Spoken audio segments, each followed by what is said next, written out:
Today on This Week in Startups, Juan Diego Calle is here.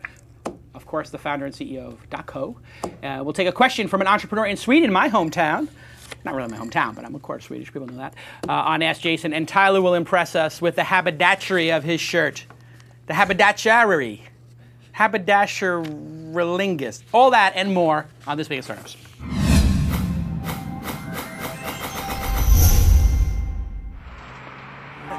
That's what it's all about, man. They said money is the root of all evil. What? Funny how it feeds my people. Yeah. We ain't gonna live like equals until we get the money, spend the money, and defeat you. Yeah. Money is the root of all evil. What? Funny how it feeds my people. Yeah. We ain't gonna live like equals until we get the money, spend the money, and defeat you. Okay, everybody. Okay, welcome to another This Week in Startups. I'm looking directly at the camera. This is amazing. I'm not looking like this, like the woman who did the speech. What was that woman's name? The woman who did the speech after the State of the Union? I stopped. For the green, she was for the once the State of the Union. The teabagger party, the teabagging party. Whatever. Anyway, she was looking like this off the camera because the teleprompter was over here. Anyway, you're looking at me. This is a new desk. So everybody check out this new desk that we got. How crazy is this? A super fan from, I think it's in Diego, right? Anyway, somewhere in Southern California, who runs ericorganic.com, E-R-I-K, organic.com. He makes custom desks. And man, Eric Organic emailed and said, you know that glass desk you have from IKEA, you might want to upgrade it. We have these wooden desks. And we're like, we're okay with it. We don't care. It's just podcasting, Tyler. And sure enough, he says, I'll make it for you. I'll make it free. And now we've got this gorgeous desk. Now I can look at this 3-shot here. So I have my guest to the left. I have you guys in the chat room straight ahead. And then I got Tyler to my right over there in the corner. It's pretty nice. Thank you to ericorganic.com for making me my own desk. I mean, it's just amazing. If you would like to get a This Week in Startups bag and a ticket to the launch conference, which is going to be amazing. My gosh, a lot of people are coming. You can just tweet thank you to any one of our sponsors. That could be MailChimp, that could be GoToMeeting, that could be .co in the past, could be even Eric Organic. Just say thank you to one of the sponsors for sponsoring the show, because without them, independent media like This Week in Startups would not exist. You can subscribe to us over at YouTube. Just go to youtube.com/thisweekin. And Tyler and I have been very busy for the past week meeting with the companies who are going to be part of the launch conference. How did we do it? GoToMeeting. Flawless, simple, free voice over IP, free phone conferencing. So if you want to use voice over IP, you can do that. If you want to use the regular phone system, you can do that. Sometimes we like to use the regular phone system if I'm at home. It's a little bit clearer. Sometimes I like to use voice over IP when I'm at the office and we got the 200 megabit synchronous connection here. I'm not showing off, but we do have that here. Head over to GoToMeeting and get your free 30-day trial with the promo code START. Awesome company, awesome product, totally solid, and we use it literally daily. While we picked, I think we're up to 34 or 35, Tyler, of the 40. And you got to see a bunch of these. I mean, comparing them to the last 3 years, what would you say? Quality-wise? I like where innovation is sort of heading these days. Yeah. Like, it's a really interesting time for startups. You can do lots of interesting things. So it's a good year in general. So. Yeah, it's going to be amazing. I mean, we got some really good, like, small startups. Like the venture-backed ones are nice, but they're going to do well. So you're taking less risk by putting a venture-backed one. But we got some that are like, I think it's 2 guys, 4 people. Groupon has opened up things. Yeah, people believe they can charge for money. The local side of things is really the so money many thing local startups. And hey, we couldn't do the launch conference without GoToMeeting, so thank you to them. On the program today, Juan is here. He is the CEO of .co. You guys know .co because I've talked about them. They sponsored the show earlier this year. He's an entrepreneur who was born in Colombia and comes from a family of entrepreneurs. Sold his search engine to Yahoo back in 2005. Did some other stuff. Anyway, you wound up getting a killer domain franchise, and it's taken off in the US. We were part of the launch. You guys launched on the show, and really interested to hear, how does one get control of such an amazing domain extension to sell to the world? How did you wind up in the position to be in charge of .co? Yeah, it's an amazing story, Jason.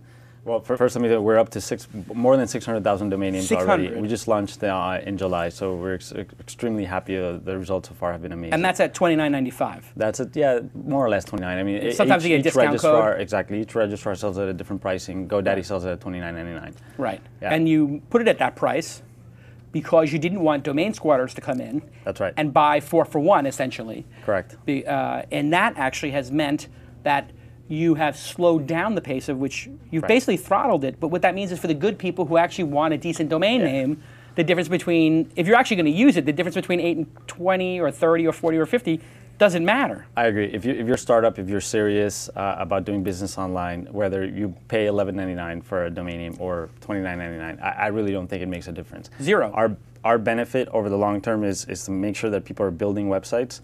That's the target market that we want. There's going to be people speculating on domain names even at that price. Right. But I think having a premium price, we sort of minimize that reality that the internet has. And I mean, essentially, you give up short-term profits, I would think. I mean, although how did you make that decision? Well, it actually we give up volume, but we have high margins. And really, the strategy is use the high margins to market the hell out of it. Right. Which is, I think, the biggest thing we've done differently from other domain extensions. Right. We've marketed like crazy. Right. You don't hear people marketing .is or .us or .it. I mean, these things have never been marketed. Agreed. Yeah. Agreed. So how did you wind up getting it? My original question. Sorry, I put you on a sidetrack there. But so the government of Colombia for many years, more than 10 years, has had .co sort of in a legal limbo. It was managed by a university prior to us taking over. The university wanted to launch it globally as a competitor to .com. The government stepped in and said, no, you can't do that. You don't have the regulatory oversight. Right. And they launched this whole long consultation period with the international community, with the local community. It was a pretty messy situation. Finally, it resulted in an RFP. Request for proposal. A request for proposal. We participated in the request for proposal against major companies like VeriSign, who manages .com. Yeah. And we won. We beat VeriSign. Yeah, and VeriSign must have put a ton of money into it. I mean, they have to protect the .com franchise. Yeah, I mean, they had a great proposal. Either or would have been a great for .co, but frankly, we had a better team, and that's why we won. And probably the fact that you're from the region, and you know it, and you've been an entrepreneur, and you've built companies, Spanish language companies before. That had to help. That they thought, hey, this person's gonna. I think we had a passion. Yeah. That entrepreneurial passion that our competitors didn't have. Let's leave it at that. Yeah. And so, tell me about the company you made, To Respondo, which you did back in 1999. Yeah. When you were just a kid, 22. Yeah. 21, I think. You wound up selling that to Yahoo. What was it? Was it Yahoo for? Well, it was actually back then there was GoTo. So sure. I can probably relate it the easiest to GoTo. We were GoTo for Latin America. Pay-per-click advertising. Pay-per-click advertising for Brazil, Mexico, Argentina, and we started the business when AdWords didn't exist. So that took off. We did pretty well. Well, actually, we had some pretty big disastrous moments, and when the bubble burst, and we were right in the middle of it. Funding dried up. We had to shut down the company. We left the servers running for a while. Wow. For several months. Our search traffic kept growing without us really paying attention to the business. And that's when we decided we saw that happening. We decided okay, there's something here. Let's start working on the business. We started doing that, and it grew. It took back off. From the dead. Back from the dead. So explain to me the market in South America, because I think, my impressions of it when Fernando Espuelas was doing Star Media out of New York, backed by Fred Wilson and the original Flatiron Partners back in the day. He had this vision of taking all of South America and every Spanish language country, Mexico, Spain, everybody in South America, and creating like a portal for all of them, but then making them unique to Paraguay and Uruguay and Brazil. How should an entrepreneur look at the market? Because Brazil, obviously, their economy is booming. Yeah. And I hear, on CNBC every day, you hear, oh my God, Brazil is this incredible opportunity for people. How should an internet entrepreneur look at that market? Yeah, It's a tough market to look at as a whole. You really have to look at the individual countries and figure out how you're going to do business in each one. So we all speak Spanish. Most of us speak Spanish, except Brazil, of course. But each country is a monster on its own. And Brazil is a monster. Mexico is a monster. Argentina is a monster. And we may speak Spanish. They speak Portuguese, but our cultures are entirely different. The way of doing business is different. The way of communicating. So you really have to not look at the region, but rather look at each country individually. Yeah, and also the dialects are different. I think, so if you were trying to if you were trying to build a service like Facebook, when Facebook goes into all those different markets, it doesn't translate. The Mexican version is not the same as the Argentinian version or the version from Spain because the dialects are different. Right. That's exactly it. In our case, at Terrespondo, we had Mexico, Brazil, and Argentina. Those are our main markets. And for each country, we had to develop a different website. So the platform, although it was all pay-per-click and the processes were all the same, but the language we had to use in each one, the marketing messages, were essentially So you basically different. have to rebuild that every time. Pretty much. I mean, it makes it highly inefficient or just difficult. It's tough to scale. It's tough to scale. Yeah. But then I guess that becomes defensible. Correct. Yeah, and I guess that's why we were required. Yeah. How is it in terms of entrepreneurial activity? I see through the Open Angel Forum, we get a lot of people asking us to start, an angel network down there. I see a lot of companies. We actually picked one just the other day from Colombia to be part of launch. I can't say which one. Don't say the one that you probably know what it is. But I've been getting asked to speak in Brazil constantly and Argentina. Cool. There seems to be just a hotbed. Is it very pro-entrepreneur? Do people look at entrepreneurs as heroes, or do they look at them like in Europe as like, oh, they're trying to pull one over, or maybe they're operators? No. I really entrepreneurship is huge. Brazil, Argentina, particularly because at least on the internet, the internet grew much faster there than in the other economies. So entrepreneurship is huge. It's getting really big in Colombia. So I guess that's in your case, Mexico has always been big. So we do have that sort of self-driving culture of trying to improve, and it's not frowned upon. Yeah, and how quickly do ideas get from the U.S. there? Because I mean, when we launched something in the U.S., I remember when I launched Mahalo, instantly in Germany, somebody came up with something that literally was like, it looked like they photocopied Mahalo and changed the font, and I was like, all the mistakes we made, they copied all the mistakes, and then they gave up. But you see the Groupon or Facebook, LinkedIn, all copied instantly in Europe, Eastern Europe. China actually does this now too. The Groupon of China, Australia, slightly. I think there's a lot more original entrepreneurship there. But China and Germany, you see a lot of knockoffs very quickly. Is it a knockoff kind of place in terms of watch the Americans and then make it, or is there a lot of original ideas coming out? I think the entire world is watching what America is doing. I mean, it's particularly Silicon Valley. In the case of Colombia, Brazil, Mexico, etc., it won't be that different. But again, it goes back to, if you want to succeed in those markets, you have to have something that's local, that's beneficial locally. And you have to fine-tune all those ideas and make them relevant in that market. Right. So are there a bunch of Groupon clones down there, or a lot of those? There are, but I'm not sure any of them are successful. In the case of Groupon, there are. So is Groupon down there yet, or? I don't think so. Not yet. I don't think so. And how does the market work in terms of e-commerce? Are credit cards prevalent, or is it mostly COD? So that depends on country. That's probably the biggest barrier right now in Latin America. Is still e-commerce. Is the trust issue is tough. And Brazil is doing a great job. Argentina is doing a great job. The other countries, I would say, they're having a difficult time catching up. And that's because people don't have credit cards all the time, or they just don't trust buying something if they actually get it. The banking systems also are complex, and they're expensive, so that's been a barrier. But those things are coming down fast. I mean, the market is evolving, and So tell me about the GoDaddy partnership. That seems to have been a pretty big deal for you guys. They're the biggest domain. I think Tyler, they're the biggest domain registrar in the world. I don't know. I would imagine. I think so. Are they the biggest? 50% market share. 50%? It's a monster. I didn't know they had that much, man. I got to get Bob on the show. I actually saw Bob speaking 2 days ago here in oh, you're kidding? Conference. Yeah, very cool that's guy. Producer Rob's fault. Rob, you got to be on top of this, looking at the local conferences and trying to piggyback off there, because they're flying them in, Rob, Producer Rob. You should be grabbing those people on the conferences, Nickel. So Bob came to you came to Bob. How did you come to an arrangement with them? Because, hey, they're the big 800-pound gorilla, as it were. You know, they're the big company. You could have done it yourself, I guess. You could have gone with some other place. How do you come to an agreement as to what's fair and for them to sell it? After we launched, we had great success. I mean, at the beginning it was awesome, but it was a great launch in terms of building the company long term. Yeah.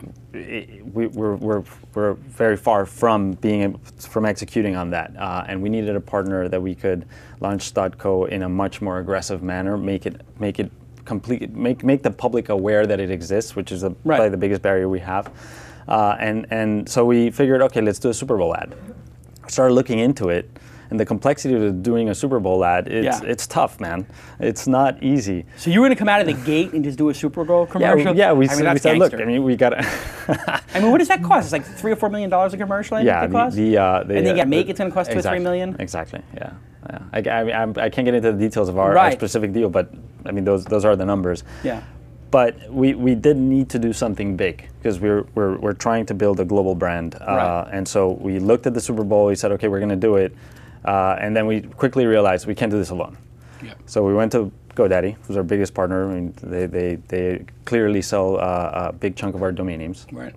And they're very happy with our partnership. They sell our product for their customer base. It's been very good. Well, they have it promoted on the homepage. It's like, and they actually they did a test where they had it as the default for a little bit, which confused people a little bit. But I was like, oh my, that's interesting. Put the $30 one as the default. Better margin. So we're essentially piggybacking on their experience on doing a Super Bowl ad, and you're going to see it on Sunday. Oh, it's okay. Awesome. So do we have the ad to play? Wait, now do we have the whole ad? We have a teaser. Oh, we have a teaser. Okay. Wait, now wait a second. GoDaddy is known for having voluptuous women in the commercials. That's right. This is no different. And this is no different. Okay, I'm just going to give a little disclaimer here. This is strictly for academic reasons that we're playing this, Tyler. Right. All right, let's play the commercial. Let's see. She's hot. A Hollywood icon, a household name. And now, she's the new GoDaddy.co girl. When people see her, they will know instantly who she is. She's fun, edgy, and slightly inappropriate. Can you guess who she is? That's going to be one hell of an unveiling. The new GoDaddy.co girl revealed Super Bowl Sunday, 2011. Okay, now wait a second. There's a couple things we know from this. One, she looks good in a bikini. She's obviously curvaceous. She looks kind of young, and she's very skinny. I was going to guess it's one of the Jersey Shore cast members, JWoww. But but you can't tell me, or you can tell me? No, I can't. The whole point of the ad is it will be we're going to have 3 celebrities. Right. Danica Patrick, race car driver. Yep. She's awesome. Jillian Michaels, who's the workout one from Biggest Loser, which I love that show. And both of them will reveal the 3rd celebrity in the ad. Right. And she's the .co girl. Interesting. So now, since I'm a poker player, I know you're a poker player too, so if I say the word JWoww to you,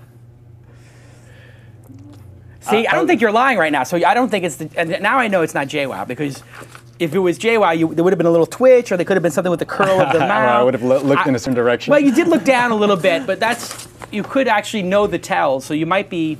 Sometimes when you play with certain poker players, they know what the tells are, so then they start acting the tells out. Right. I can always tell when somebody's. I'm not a good liar.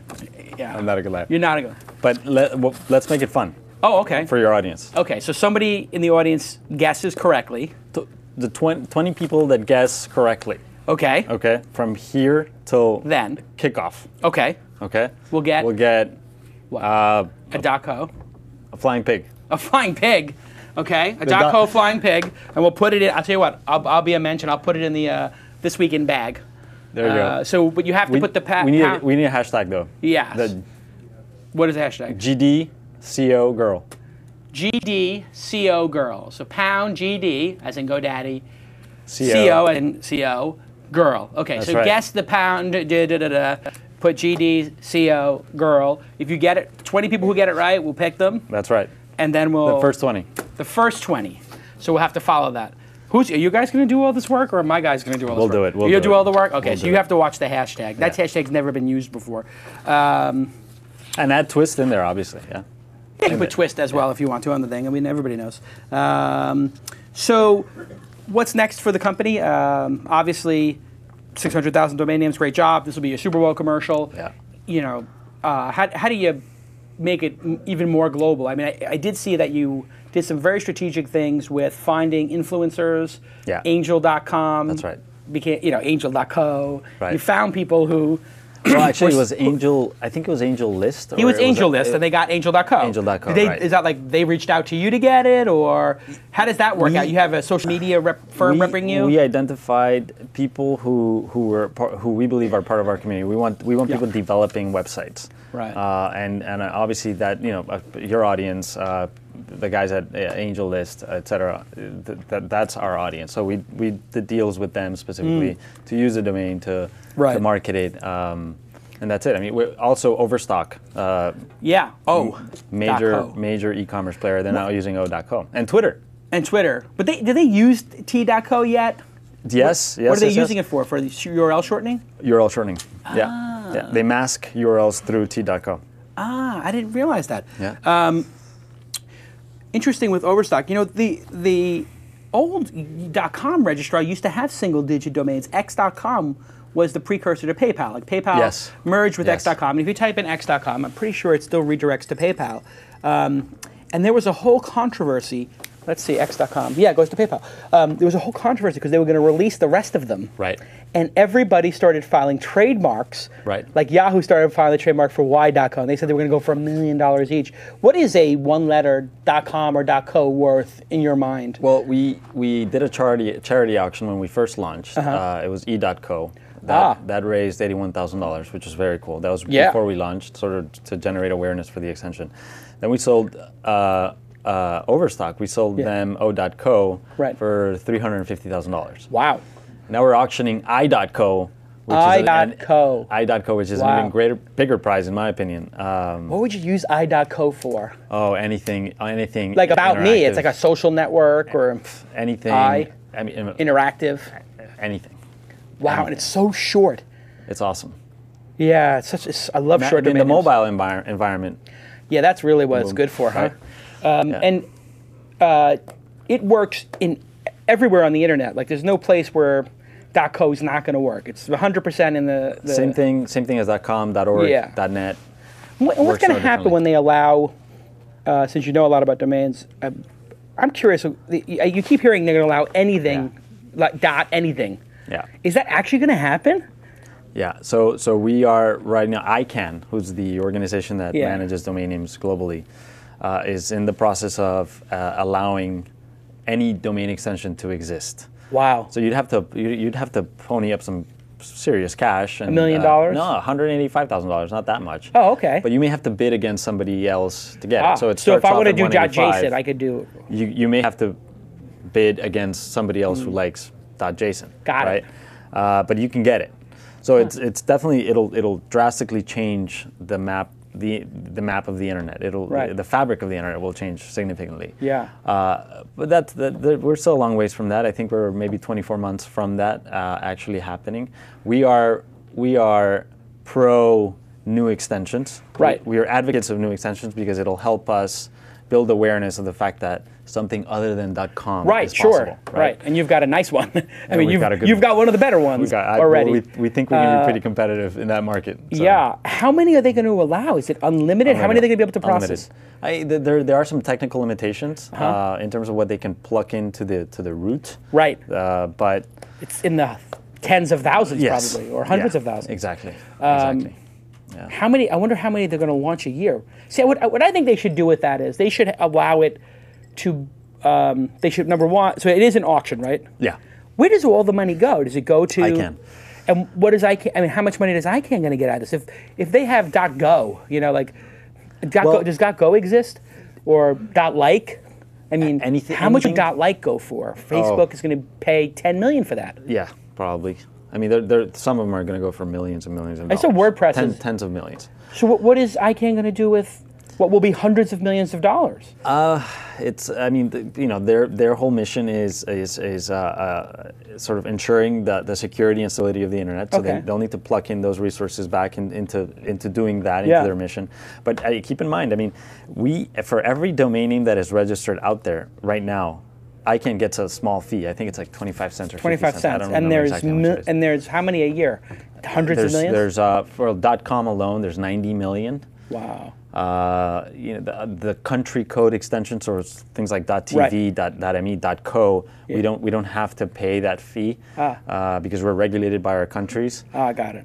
So, but you have to pay something to the country. Right, exactly. I wonder if is something like .co, if it takes off the way you want it to, is it going to become a meaningful amount of revenue for a country like Colombia? Well, that's a very good question. I mean, the company has a potential to be extremely big, as a significant part of the internet. Right. Now, in terms of how is that going to represent into revenues for the country, it really depends on the scale that we gain. The more domain names that we register, the more the country makes. Right. So just on the way the RFP was set up. Yep. It's never going to, I don't think it'll compare to like cellular phone royalties. Right. Which the governments generate tons of money from that, but it'll be a big chunk. I mean, it's interesting. Yeah. And I wonder what happens with those new registrars. They just pay a one-time fee of $185,000. Oh no, and there's an ongoing fee, small amount, similar to what .com pays. I wonder if I can get .Tyler. I wonder if I can get .steep decline. It could be for all your different things, Tyler. Let me take a moment to thank @MailChimp, another awesome product that I use all the time. As a matter of fact, I'm writing an email newsletter right now. I was doing it yesterday, and I'll be doing it after I get out of this episode of This Week in Startups, about the 7 or 8 launches this week. You know, I do like the launch newsletter, and I do my email newsletter, Jason Nation, and I use MailChimp. Now it's free for up to 2,000 subscribers, which is incredibly generous. They've redesigned the site. There's a new app. It's working just perfectly, and they use Amazon's new SES to handle transactional emails. They're integrated. So it's just wonderful product to use. And I have been using HTML templates now in the email. Tyler, you've been seeing that. So I can put screenshots in. And they have a huge number of templates in there that will just work. Thank you @MailChimp. Thank you @MailChimp. It's another one of these great companies that I love the product. It's so nice to be able to have a show that's so popular, Tyler, that we turn away advertisers and we only have to have the advertisers, like your company, .co or whatever. Like it's so easy. Like .co, that's gonna work. You know, like obviously it's a good domain name. It means company, right? Opportunity, create your own opportunity. Yep. MailChimp, great product, and thank you to them for sponsoring. Let's do an Ask Jason. And Juan. Okay, on the line. We're gonna get on the line. Did I surprise you guys? We're gonna get George on the line. So, tell me about the .co tagline. Your create your own opportunity, and do most people just consider it like a company? .co means company. Yeah, but I mean, we sort of don't want to pigeonhole ourselves into the company thing. Right. I think we're going after developers, people that are entrepreneurs creating new things on the web. So eventually those things may evolve into companies. But we're starting off one step before that, which are people building businesses or projects online. And for that, we have a cool website called opportunity.co, where we showcase some of the websites that are using .co. And we have a lot of our messaging there that you can get an idea of what the marketing is all about. Yeah, and it is, getting a good domain name is so critical. I've been telling people this over and over again. If you come into an angel like myself or a VC, or a business deal, whatever it is, and you've got a beautiful domain name. Right. Mahalo.com, great domain name. Thisweekend.com, great domain name. Like, if you have a good domain name, it means so much to angel.co. Like, it's like, this is a serious person. Like, they spent the money or the time, because everybody knows it's hard to get a good domain name. Huge. So if you spend the time to get a good one, or the money, we can assume that you understand something as an entrepreneur. Like, you're able to get a hard task done. Right. But I cannot tell you the people who come to me with these company names that have 2 vowels. We're plug. P. You got the domain name PLUG? No. Where PLUU dash G. And it's like, what? If you have to, this is my rule. If you have to spell it over the phone, you've lost. That's it. You're done. If you have to spell it, you've lost. Right. Okay, George, are you on the line? Yeah, I am. Hello. And you're calling from Sweden. That's right. Wow. And so it's let's see, if it's 143 here and +6, carry the 2, +9, -7. I think it's 10:43 there. Is it 10 o'clock there? 10:43. Yeah. 10:43. Okay, +9 from the Pacific Coast. Wow. So you're staying up late watching This Week in Startups. Obviously, this is the best thing for you to do on a Friday night. Yeah. Exactly. Correct. No Exactly. date. Only for you, Jason. No date on Friday night. No, I'm happily married. You're happily married. Of course, you don't have a date on Friday night. You're married. The married guys in the room are laughing. You'll be laughing too, Tyler. You'll be married soon enough. Tell us your question. Well, my question is just a little bit of background first. I have an idea. Basically, we're doing a prototype right now, and it's for a commercial computing grid. Okay. And basically, people will be able to download a program that will turn their desktop or mobile into a node, into a pretty much a computing grid, worldwide computing grid. And they will be able to sell that computing power. So basically, those are the providers. On the other hand, I mean, you will have the people that would buy that computing power, for stuff like 3D rendering, video transcoding, source code compilation, Hadoop jobs, for example. Right. And so and the question is, how do you actually manage the marketing, the customer acquisition efforts for those two customer bases, because they are different. On one side, you have the providers that you will have to convince them to download the software. On the other hand, you have the buyers, the consumers. Yeah. So you have a difficult task to market this, just like .co had not difficult, but you have a task. It's a challenge. It's a challenge. It's actually, maybe it is difficult. Like, hey, this is a new domain name. You have to get used to it. So one of the things you can do, I mean, obviously you can spend money. That works too. You can also get influencers. But in your case, and I'm looking, I guess Hive Grid is the name you're going for? Yes. Of course, you probably know the SETI Institute, I think, or SETI at Home, where it uses your screensaver is looking for extraterrestrial life on, I guess, maps or something like that. So it's using your unused CPU time. This got tons of geeks were into this. And you would build a team, and people would actually build their computers. Some people would build server farms at their house. They would take their old computers and put them on to win. So they created sort of a competition. So if you can find something SETI-like in this, or cancer research, or human genome sequencing, or indexing the web. There was a peer-to-peer search engine called Grub that Jimmy Wales bought, like out of bankruptcy, I think, or whatever. And they were basically using a peer-to-peer system, grid computing, basically, to have each different node do a little bit of work in terms of indexing the web. There's also the Tor network, TOR, which is letting people surf the web anonymously, protected, using some of their CPU, basically using their bandwidth.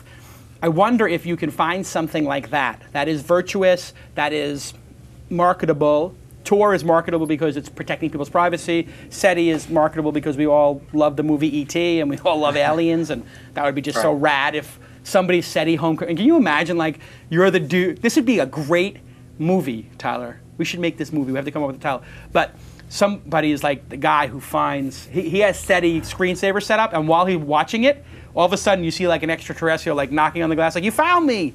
And that's the dude who found the alien. I mean, I know that's not how it works, but what if he is looking and he sees a planet, and he sees a flicker on the planet? If that's how SETI worked? This is an incredible episode of, at least, of Law and Order.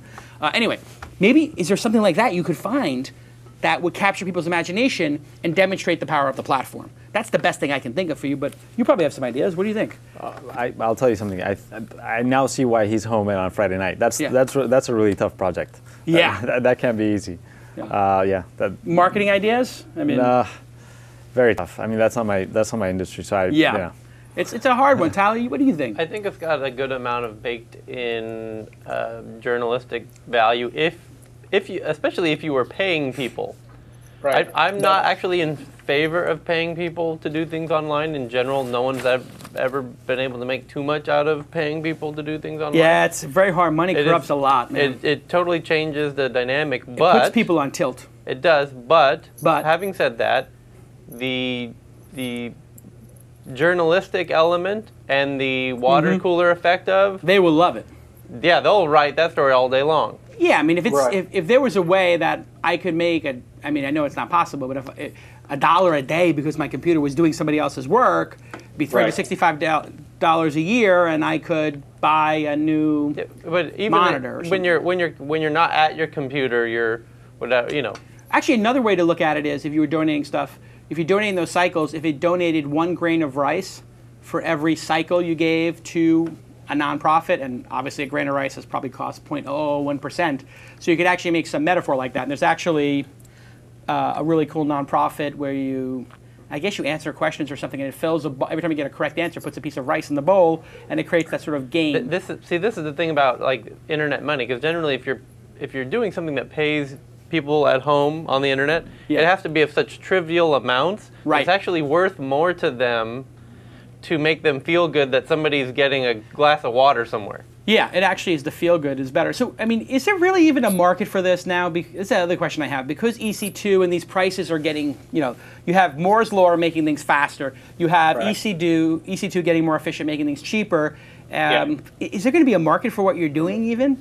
Well, I'm thinking about scale, I mean, EC2, how many EC2 instances can you actually spawn, right? I mean, we're talking about millions of computers that are sitting there idle, and those can we actually use at a lower price than EC2, hopefully.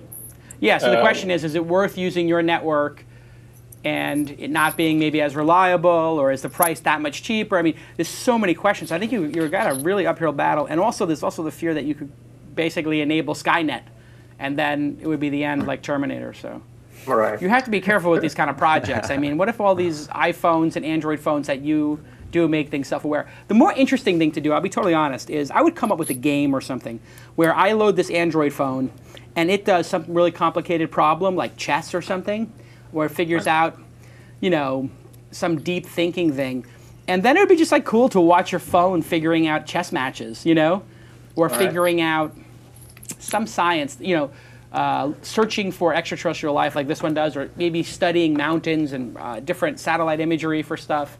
That stuff is more interesting to people. So I would come up with a way to make it fun or interesting or virtuous. So you're thinking, first going for the altruistic nature of the human, and then obviously game mechanics, right? Yeah, I think that's and then in terms of making something press-worthy, SETI got a lot of press because it was corny, like, oh, we're going to find extraterrestrials, but it was true, right? So there's got to be something in the human genome or deep in biotech where they just need these resources, and you can. So you got to talk to the people who use these kind of resources in a heavy way. Actually, there are people who make movies and stuff like that. Maybe you can get Pixar. This would be an interesting way to do it. If you know how to make the software, if you went to Pixar and said, we want to render Toy Story 3 across people's phones, and people could watch it rendering Toy Story 4 on their phones, just a couple of seconds on everybody's phone, they would get into it just for the marketing ability of it, Exactly. Just something funny like that. We're going to render, the guy from Toy Story walking across whatever. So would you recommend skipping the money part at all? Yeah, I think you got to look at this as a passion project that's not going to generate business. And until such time that it screams, I want to make money. Like, this is one of those projects that's far from being, in my mind, a business. Just like SETI is not a business, but it's a very popular thing, or was for some period of time. We wish you luck with it, and if you can make it across the pond and then the country, you are my guest at the launch conference. Oh, I'll be there. Thanks. You will? Okay. Well, we will send you a ticket. That's awesome. Thanks, Jason. It's a very creative idea. Yeah, it's awesome. But I do agree. If you appeal to the better nature of humans for some certain cause, you might get a network. Right. I think so. Let's watch this GoDaddy commercial one more time because I want to see. I think I can guess who the girl is. She's hot. A Hollywood icon. A household name. And now, she's the new GoDaddy.co. When people see her, they will know instantly who she is. She's fun, edgy, and slightly inappropriate. Can you guess who she is? That's going to be one hell of an unveiling. The new GoDaddy.co. I mean, she is. Revealed Super Bowl Sunday 2011. You will be shocked. I will be. You will be shocked. It's going to be a big name, isn't it? You'll be shocked. Is it like Hollywood A-list? It's awesome. Really? It's awesome. I mean, she's too thin to be a Kardashian. oh, it could be Kim Kardashian. No, this girl's way too thin. She has a big booty. Oh, right. This girl didn't have a big booty. I feel really I feel so inappropriate on a business show like this, actually trying to figure out who it is by just describing her anatomy. But that's pretty. What you've What are people fallen saying in into the audience? marketing. Alyssa Milano? No. No. Sofia Vergara? I don't know. I would have. Pam. It's not Pam Anderson. I No. thought maybe Pam Anderson. Maybe it could be. I don't know. He looks really thin. This girl's Adrian thin. Curry. Randy says. She's like Minka this girl's like Kelly. Paris Hilton thin, but she's a little more muscular. Much to Laura Bush. It's not that Bush. Come on. Slightly Hashtag inappropriate. Oh, hashtag. GDCO girl. GD for GoDaddy, CO for CO, girl. Oh, I think I know. Well, no, you don't. Oh my God, somebody just said Kathy Troy. That's not appropriate. That's not appropriate. Oh, we've gotten guesses all over the place. RuPaul, Betty White. Betty White and RuPaul, no. That's not right. I mean, that would be funny if it was Betty White's had a, that's just wrong. Juan, continued success with Thank the you. company. Appreciate Congratulations it, man. on. Thanks for all your help. Of course, Your yeah. audience your audience has been amazing. Yeah, they have, haven't they? Yeah, It's like very cool. Well, it's great to help startups, and I actually think, when we look at all the sponsors we have in the program who are helping out, it's like you only would sponsor the show if you're into this specific audience, and your strategy was to reach this audience. You reach the audience. It's a perfect match made in heaven. And that's why we only take things that are good. Like I use .co, I got a bunch of .co domains, You're going to give me launch.co at some point. We're going to negotiate after the show. I mean, I got launch.is, and I would rather have launch.co. That's terrible. What is it going to take? What do I got to do? If I guarantee you I move the site over to .co, will I get it or no? That could be. Is that it? That could be. I mean, yes. it's a good-looking website. I mean, look at this. I just had this whole thing redesigned. There's going to be a launch. I know you're a good negotiator, so now I'm kind of screwed. I know what you're going to do. You're going to say, okay, we'll give you .co, launch.co, but you got to give us a free sponsorship to every conference forever and all. I mean, he's putting me on the spot. I know. I'm good at that. On camera. It's a negotiation. You have somebody else who wants it or something like that? Is it like NASA wants it or something? We want huge use of our domain names. Oh, the launch conference. Look at this. You're going to give it to Elon Musk, I bet. No. I know it. You're going to give it to Elon Musk and SpaceX, my friend. Thank you, GoToMeeting, for sponsoring the program today and for being flawless and rock solid. MailChimp, again, thank you for getting everybody their copy of the Jason Nation and Launch newsletters, not leaving it in their spam filters. George in Sweden on a Friday night, 11 o'clock at night, trying to figure out how to network everybody's Android phones together into a computing mesh. You are a huge nerd, and I love you for it. Opportunity.co. Opportunity.co. Yes, everybody go to opportunity.co and see the latest people who are using it. And if somebody wants to come work for you or has a business idea, just Juan at... Absolutely. Juan at cointernet.co. Cointernet.co. There you go. Juan at cointernet.co. Tyler, thank you for being on the program as well. We'll see you next time. Have a great Super Bowl. That's what it's all about, man. They said money is the root of all evil. What? Funny how it feeds my people. We ain't gonna live like equals until we get the money, spend the money, and defeat you. Yeah, money is the root of all evil. What? Funny how it feeds my people. Yeah, we ain't gonna live like equals until we get the money, spend the money, and defeat you.